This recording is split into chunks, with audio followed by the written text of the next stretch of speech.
বিএনপির মিডিয়া সেলের সদস্য দৈনিক দিনকালের সাংবাদিক আলী মাহমুদের মরদেহ প্রেস ক্লাবের টয়লেট থেকে উদ্ধার করেছে পুলিশ। পরিবারের উপস্থিতিতে জাতীয় প্রেস ক্লাবের শৌচাগারে তালা ভেঙে মরদেহ উদ্ধার করেছে পুলিশ। ধারণা করা হচ্ছে হৃদযন্ত্রের ক্রিয়া বন্ধ হয়ে মারা গেছেন তিনি। তারেক রহমানকে সমর্থন জানিয়ে ঢাকা 17 আসনের স্বতন্ত্র প্রার্থী কাজী ইনায়েতুল্লাহ নির্বাচনী দৌড় থেকে সরে দাঁড়িয়েছেন। তিনি মোড়ক প্রতীক নিয়ে প্রতিদ্বন্দ্বিতায় ছিলেন। গতকাল কামাল আতাতুর্ক এভিনিউতে আয়োজিত বিএনপির নির্বাচনী সভায় তিনি এই নাটকীয় ঘোষণা দেন।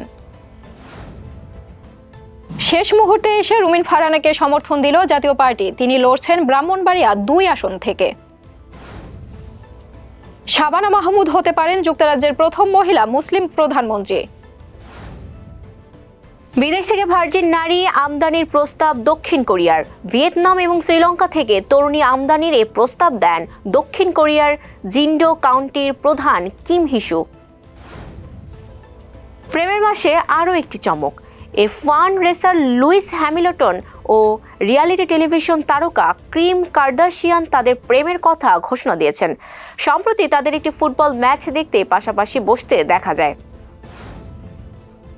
সাকিবের নতুন সিনেমা রকস্টারে দেখা যাবে পাকিস্তানি নায়িকাকে। ছবিটি মুক্তি পাবে ঈদ উল আজহায়। নায়িকার নাম প্রকাশ করেননি প্রযোজনা সংস্থা।